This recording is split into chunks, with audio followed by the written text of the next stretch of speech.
Bonjour à tous. J'espère que vous allez bien et que vous êtes en vie, que vous êtes en forme, en vie dans le sens de vraiment vivant. J'avais envie de vous parler de stabilité aujourd'hui. Et beaucoup d'entre nous, en fait, on cherche cette stabilité puisque c'est le siège de cette vie, en fait. C'est le siège de l'abondance aussi. C'est pour ça qu'on la représente beaucoup dans, dans les formes indiennes avec Vishnu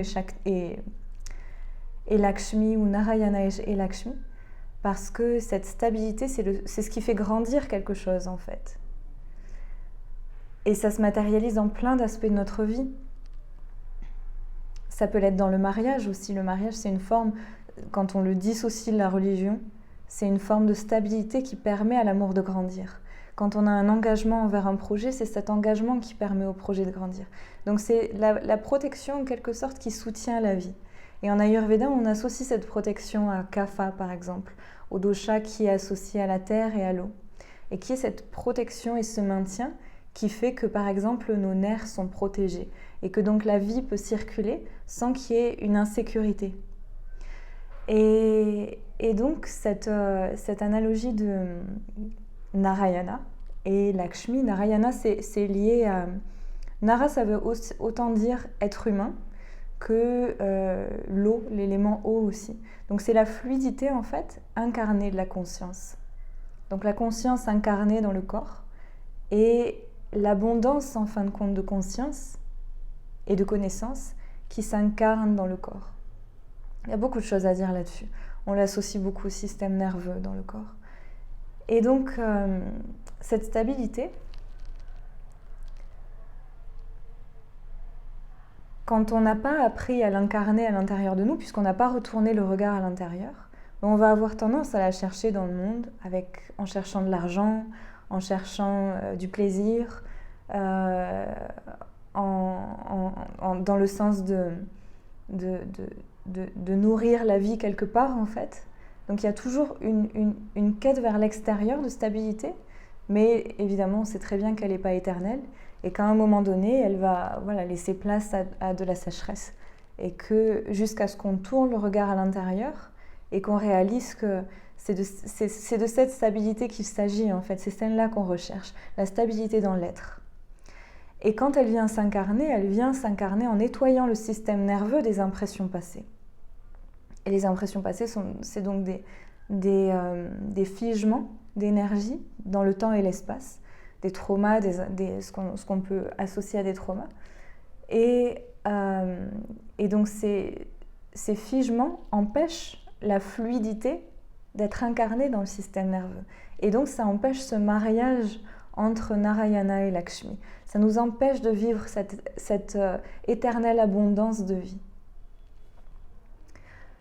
Et là où je veux en venir, c'est que quand on a commencé déjà à retourner le regard vers l'intérieur, à voir que cette stabilité finalement, elle n'est pas dans le monde, elle s'incarne à partir de l'être, à partir de nous, et que donc le système nerveux est important pour ça.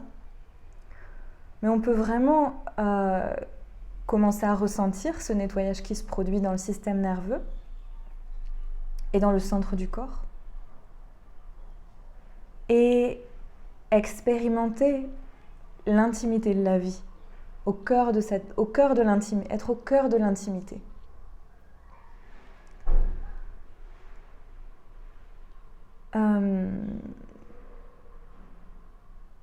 C'est difficile à exprimer avec des mots en fait. Je sais que tout le monde cherche l'abondance, mais cette intimité véritable d'être au cœur de la vie, au cœur de chaque être humain, au cœur de chaque chose en fait, c'est ce que tout le monde cherche. Quand par exemple j'échangeais avec un ami qui me décrivait des expériences de substances, je ne sais pas ce qu'il avait pris, mais en tout cas il me racontait qu'il se sentait dans les feuilles d'arbres ou dans des trucs comme ça. Et c'est des expériences ensuite qu'on veut chercher en fait, ça fait naître un désir de retrouver cet état. Mais c'est notre état naturel. On n'a besoin d'aucune substance pour ressentir l'intimité au cœur de la vie elle-même. Et c'est ça l'abondance en fait. C'est ça ce mariage entre Narayana et Lakshmi, entre la stabilité et l'abondance véritable. L'abondance de vie dans notre expérience humaine. Mais pour ça, évidemment, il faut que le système se nettoie. Et notamment le cœur, le chakra du cœur se nettoie aussi. Puisque c'est le siège de l'âme, c'est aussi là où se repose le plus cette intimité avec l'existence. Et donc pourquoi j'en parle? Parce que aujourd'hui, je reçois beaucoup de messages d'entre vous et parfois de personnes qui ont eu des expériences spirituelles ou qui se font du souci sur leur chemin spirituel, etc. parce que ils ont peur de l'instabilité que peuvent générer certaines pratiques. Et aussi parce que la spiritualité est sortie du contexte des lignées, des traditions et tout ça. Et donc, elle a plus ce socle de transmission plus avec certaines racines, on va dire. Et donc ça peut déstabiliser l'expérience spirituelle. Et donc je pense que c'est important qu'on en parle et c'est aussi pour ça que j'ai lancé un accompagnement de groupe sur le système nerveux sur Narayana. Parce que quand l'énergie monte, en fait, quand la Kundalini, quand l'énergie monte dans le système, elle vient nettoyer les chakras, elle vient nettoyer les nadis, les canaux, etc., les canaux énergétiques. Et on ne sait pas ce qu'elle peut rencontrer, cette énergie, c'est-à-dire les karmas, les impressions coincées les impressions logées dans le système nerveux. On ne sait pas ce qu'elle peut faire naître, et on ne sait pas la stabilité aussi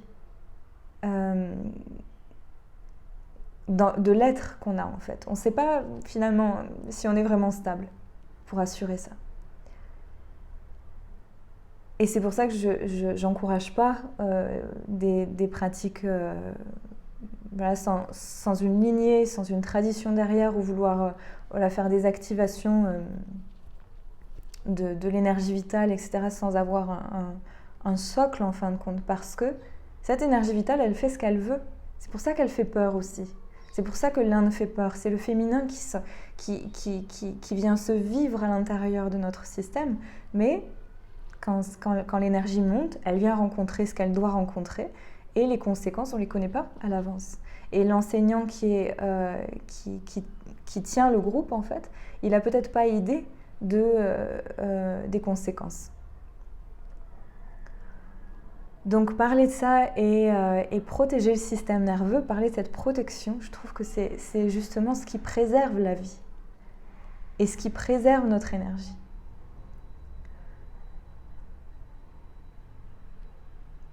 C'est ce qui fait que l'expérience spirituelle, elle est aussi beaucoup plus confortable. L'Ayurveda a énormément de secrets pour ça, en fait, pour stabiliser le système nerveux, comprendre ce que c'est qu'un système nerveux équilibré aussi. Et se rendre véritablement disponible à la vie. Parce qu'aujourd'hui, on associe tellement de choses avec le système nerveux, avec la paix, avec qu'est-ce que ça devrait être, etc. Mais c'est beaucoup de jugement, en fin de compte. Ça devrait être comme ça parce que j'ai vu un tel maître parler de cette façon, et que tel ancien maître parlait comme ça et qu'il faisait ça, etc. Mais quelle est notre expérience en vérité? Est-ce qu'on se sent véritablement disponible à la vie, ou est-ce qu'il y a un fond de léthargie? Est-ce qu'il y a un fond d'agitation? Quels termes on peut associer avec tout ça? Et ça, c'est le vocabulaire yogique et ayurvédique qui nous aide à conscientiser où on en est. Et si on est plutôt du côté de la léthargie, plutôt du côté de l'agitation, alors maintenant on fait plein de liens avec la théorie polyvagale, on en parle beaucoup avec les systèmes de figement, de vagal dorsal, etc. On fait le lien avec la digestion, donc il y a plein de ponts qui se font avec la connaissance ayurvédique. Mais Mais c'est difficile de discerner, ça doit être vécu en fait, cette véritable disponibilité à la vie, qui tient son socle dans cette stabilité du système nerveux et en Dieu, dans la conscience.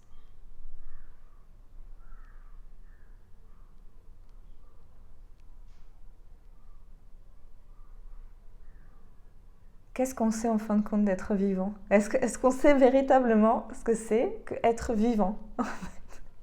On sait ce que c'est que l'agitation, parce que c'est partout à la télé. On sait ce que c'est que d'être dominé par le mental, parce qu'en France, il y a plein de gens qui sont dominés par le mental, et que ça crée une énergie de contraction. Il suffit juste de lire, en fait, les gens, de regarder derrière, en fait. Est-ce que c'est contracté ou est-ce que c'est vivant? Est-ce que ça mène à de la liberté ou est-ce que ça mène à une sensation de dominer quelque chose, en quelque sorte? Parce que le mental cherche à dominer une situation, cherche à comprendre. Et il est perturbé par la vérité, puisque la vérité, elle le dépasse. Elle est sphérique, elle le dépasse. Elle contient tellement d'informations, cette vérité, que c'est pas possible pour le mental d'être dominant. Il est forcément servant. Il est forcément derrière, au service de la vérité. Et il doit se prosterner, en quelque sorte, devant elle. Donc, qu'est-ce qu'on sait qu'être vivant, en fait? Est-ce qu'on a vraiment le goût de ça? Est-ce que dans une journée, il se passe 1 million de jours, en fin de compte? Est-ce que cette journée, elle inclut tellement de vie? C'est ça que je veux dire. Est-ce qu'elle inclut tellement de vie, même si on restait dans le fond d'une cellule? Ou est-ce qu'il nous faut absolument 1 million d'expériences, en fin de compte, pour nourrir cette sensation d'être vivant? Ou est-ce qu'on est la vie elle-même? Est-ce qu'être vivant, c'est juste ça? Mais pour accueillir ça, il faut de la protection. Il faut de l'honneur. Un cadre en quelque sorte. Pour les nerfs, pour le système nerveux, c'est cette protection qui est la graisse en fait, qui entoure les nerfs et qui fait que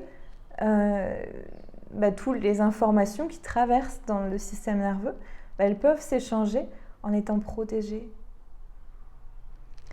J'ai commencé à partager sur l'Ayurveda, je me souviens il y a plusieurs années, en parlant de la révérence. C'est ce qui me fascinait en Inde en fait, cette révérence.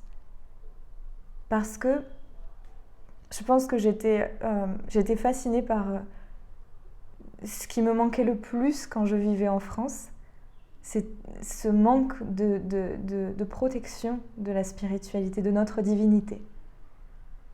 Et c'est pour ça que j'étais obsédée par l'Inde en fait, parce qu'il y a cette protection de la divinité qui est conscientisée dans l'esprit collectif. Bien sûr, il y a de tout, comme partout. Il y a des fausses routes aussi. Et il y a des faux gourous, et il y a tout ça.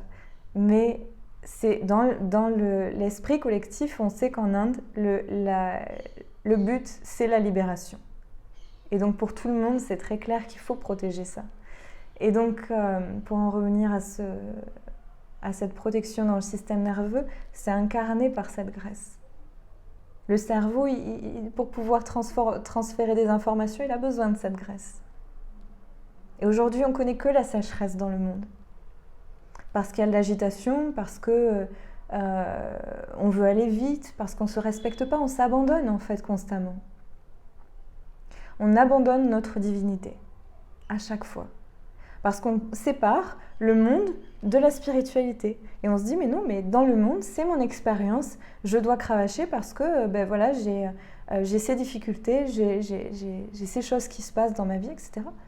Mais pourquoi ce serait séparé? C'est absolument pas séparer le monde de la spiritualité. C'est la société qui nous fait croire que c'est séparé, mais ça l'est absolument pas. Le monde est spirituel, profondément spirituel. Et c'est à chacun d'entre nous d'incarner cette spiritualité dans la vie, dans notre énergie, dans notre incarnation, pour que le monde se spiritualise en fait. Et pas qu'il change et qu'il devienne un ego spirituel, mais pour qu'il vive de l'intérieur.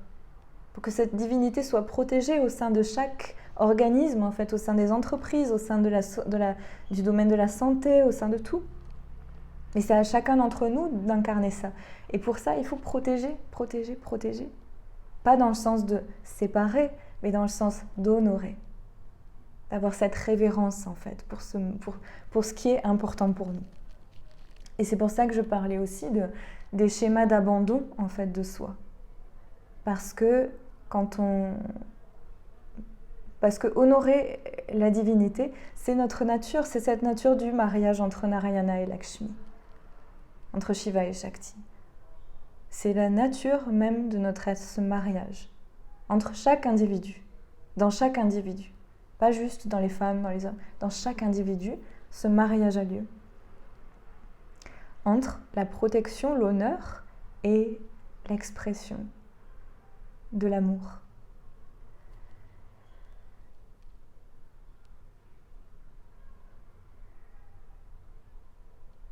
Et donc, comme on fait l'expérience de ce corps, ce corps doit aussi être protégé. Si on ne répond pas au rythme, si on sabote les rythmes en fait de la nature, si on ne sait pas répondre à ces rythmes naturels en fait, parce que encore une fois, on doit cravacher, on a intégré à l'intérieur de nous ces idées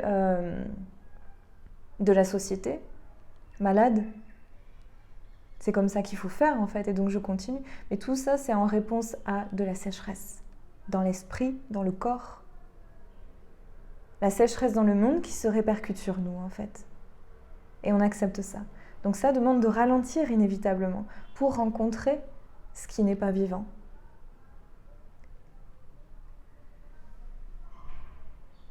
Donc,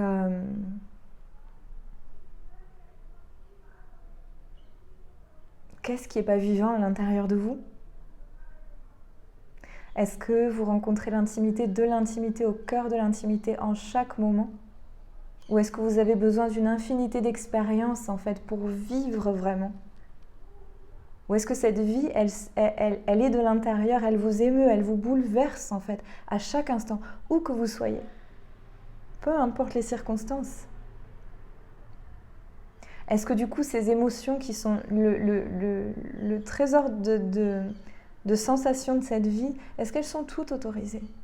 Même celles qui sont inertes, même le désespoir, même la honte, même l'inertie, même l'inexistence, la sensation d'inexistence, d'invisibilité. Toutes les sensations qui peuvent être logées dans le système nerveux, est-ce qu'elles sont autorisées?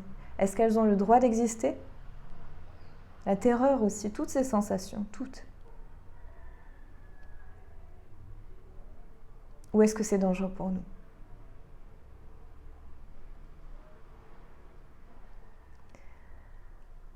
Je vous laisse avec ça. Et j'ai la joie de vous accompagner, d'accompagner certains d'entre vous, ceux qui le souhaitent, pour un accompagnement sur le système nerveux, Narayana. Je vous mets les informations dans la description si ça vous intéresse. Et ça aura lieu à partir du 12 février. Et je vous embrasse. À bientôt.